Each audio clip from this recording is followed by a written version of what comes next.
নমস্কার বন্ধুরা, আবারও চলে এসেছি নতুন একটি ভিডিও নিয়ে। আজকের ভিডিওতে আলোচনা করব দশম শ্রেণীর পাঠ্যসূচিতে থাকা অসুখী একজন কবিতাটি নিয়ে। এই অসুখী একজন কবিতাটি লিখেছেন পাবলো নেরুদা। তিনি ছিলেন চিলি দেশের একজন বিখ্যাত কবি। তিনি এই কবিতাটি স্পেনিশ ভাষায় রচনা করেন।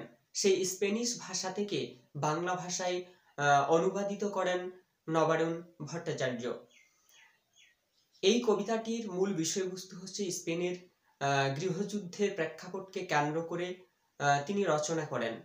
স্পেনের গৃহযুদ্ধটা ছিল এমনই এক যুদ্ধ, সেই যুদ্ধে সেই দেশের সমস্ত যুবকদেরকে সেই যুদ্ধে অংশগ্রহণ করতে হতো। এখানে আমরা দেখতে পাবো কথকও তার নিজের প্রিয়জনকে ছেড়ে সেই যুদ্ধে অংশগ্রহণ করছে। আমরা প্রথমেই দেখতে পাবো এক বিদায় মুহূর্তের আবেগঘন একটি ছবি। তারপরে আমরা দেখতে পাবো কথক যে পথ দিয়ে হেঁটে যাচ্ছে, সেই পথে একসময় তার যে পায়ের চিহ্ন, পদচিহ্ন, সেই পদচিহ্ন একসময় বৃষ্টির জলে ধুয়ে দিচ্ছে। পরবর্তীকালে আমরা দেখতে পাবো সেই রাস্তা দিয়ে হেঁটে যাচ্ছে উদ্দেশ্যহীন প্রণোদিতভাবে একটা কুকুর, হেঁটে যাচ্ছে গির্জার নান। একসময় সেই রাস্তায় ঘাস গজিয়ে উঠছে।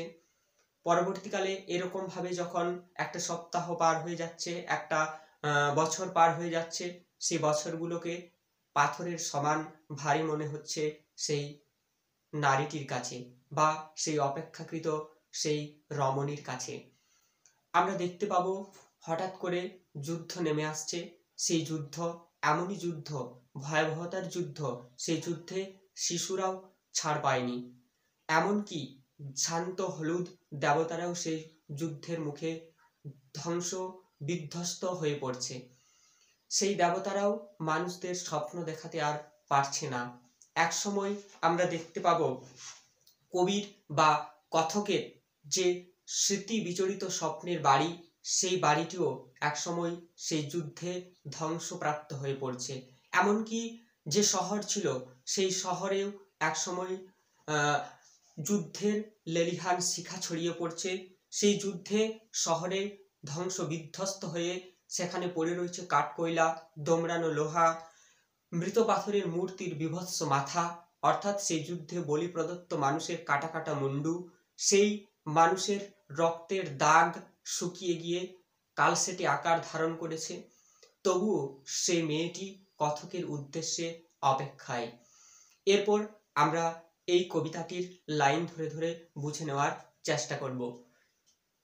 আমি তাকে ছেড়ে দিলাম অপেক্ষায় দাঁড় করিয়ে রেখে দরজায়, আমি চলে গেলাম দূর দূরে। কথক তার আপনজনকে, তার প্রিয়জনকে দরজায় অপেক্ষায় দাঁড় করিয়ে রেখে তিনি চলে গেলেন দূর থেকে দূরে। সে জানতো না আমি আর কখনো ফিরে আসবো না। ওই অপেক্ষারত মেয়েটি জানতো না যে কথক আবার ফিরে আসবে কিনা, নাকি এই যাত্রায় তার শেষ যাত্রা। একটা কুকুর চলে গেল, হেঁটে গেল গির্জার এক নান। একটা সপ্তাহ আর একটা বৎসর কেটে গেল। এরকম ভাবে তার জীবন অতিবাহিত হতে লাগলো। উদ্দেশ্য প্রণোদিত ভাবে একটা কুকুর হেঁটে গেল গির্জার এক নান। এরকম ভাবেই একটা সপ্তাহ, একটা বছর পেরিয়ে গেল। বৃষ্টিতে ধুয়ে দিল আমার পায়ের দাগ, ঘাস জন্মালো রাস্তায়। কথক যে রাস্তা দিয়ে তার নিজ বাসভূমি ছেড়ে দূর দেশে পাড়ি দিয়েছিল, সেই রাস্তার উপর তার যে পদচিহ্ন ছিল, সেই পদচিহ্ন ধুয়ে দিল বৃষ্টিতে। সেই রাস্তার উপর ঘাস গজিয়ে উঠল। তারপর আমরা দেখতে পাবো আর একটার পর একটা পাথরের মতো পরপর পাথরের মতো বছরগুলো নেমে এলো তার মাথার উপর। আর এরকম ভাবে যখন একটার পর একটা বছর পার হয়ে যাচ্ছে, সেই বছরগুলোকে একটা পাথরের সমান ভারী মনে হচ্ছে ওই রমণীর। তারপর যুদ্ধ এলো, রক্তের এক আগ্নেয় পাহাড়ের মতো। শিশু আর বাড়িরা খুন হলো, সেই মেয়েটির মৃত্যু হলো না। তারপর হঠাৎ করে যুদ্ধ নেমে এলো। সেই যুদ্ধটা এমনই এক যুদ্ধ ছিল, রক্তের আগ্নেয় পাহাড়ের মতো যুদ্ধ। সেই যুদ্ধে এমনই যুদ্ধ, সেই যুদ্ধে শিশুরা পর্যন্ত রেহাই পায় না। এমনকি বাড়ির সমস্ত সদস্যরা খুন হলো, বাড়িরা খুন হলো, অর্থাৎ বাড়ির সমস্ত আত্মীয় স্বজন পরিজন সকলেই এই যুদ্ধে বলি প্রদত্ত হলো। সেই মেয়েটির মৃত্যু হলো না, অথচ সেই অপেক্ষাকৃত রমণীর বা নারীটির মৃত্যু হলো না। এখানে তোমাদের মনে প্রশ্ন জাগতেই পারে যে সেই মেয়েটি কে? এখানে আমার ব্যক্তিগত মনে হয়েছে সেই রমণীটি দেশমাতৃকা হতে পারে, আবার হতে পারে কথকের প্রেয়সী বা তার প্রিয় নারী। এরপরে আমরা দেখবো যে সমস্ত সমতলে ধরে গেল আগুন, শান্ত হলুদ দেবতারা যারা হাজার বৎসর ধরে ডুবেছিল ধ্যানে উল্টে পড়লো মন্দির থেকে টুকরো টুকরো হয়ে, তারা আর স্বপ্ন দেখতে পারলো না। এরপর আমরা দেখব সেই যুদ্ধের আগুন শিখায় সমস্ত সমতল আগুন ধরে গেল। এমনকি সেই যুদ্ধে যে সমস্ত দেবতারা হাজার বৎসর ধরে ধ্যানে ডুবেছিল তারাও সেই যুদ্ধে তারাও রক্ষা পেল না, তারাও টুকরো টুকরো হয়ে মন্দির থেকে পড়তে থাকলো। আর কি করলো না, তারাও মানুষদেরকে আর স্বপ্ন দেখাতে ব্যর্থ হলো, স্বপ্ন দেখাতে আর তারা পারলো না। সেই মিষ্টি বাড়ি, সেই বারান্দা যেখানে আমি ঝুলন্ত বিছানায় ঘুমিয়েছিলাম, গোলাপি গাছ, ছড়ানো করতলের মতো পাতা, চিমনি, প্রাচীন জলতরঙ্গ সব চূর্ণ হয়ে গেল, জ্বলে গেল আগুনে। এমনকি সেই যুদ্ধের লেলিহান আগুন শিখায় কথকের যে স্মৃতি বিজড়িত বাড়ি, সেই বাড়িটিও রক্ষা পায়নি। সেই বাড়ির বারান্দায় যে ঝুলন্ত বিছানা, সেই ঝুলন্ত বিছানায় কথক তার শৈশব যেভাবে কাটিয়েছিল, সেই বারান্দা, তার দোলনা, তার বিছানা, ঝুলন্ত বিছানা সমস্ত কিছুই যুদ্ধের মুখে ধ্বংসপ্রাপ্ত হলো। এমনকি সেই বাড়ির যে চিমনি, প্রাচীন জলতরঙ্গ সমস্ত কিছুই ওই যুদ্ধে চূর্ণ বিচূর্ণ ক্ষত বিক্ষত হয়ে পড়ল, জ্বলে গেল সমস্ত কিছুই আগুনে। যেখানে ছিল শহর সেখানে ছড়িয়ে রইল কাঠ কয়লা দমড়ানো লোহা, মৃত পাথরের মূর্তির বিভৎস মাথা।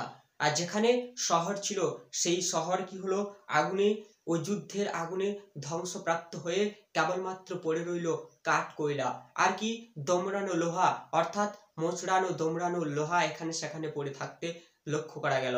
আর কি গেল, মৃত পাথরের মূর্তির বিভৎস মাথা। এই লাইনটার অর্থ কি?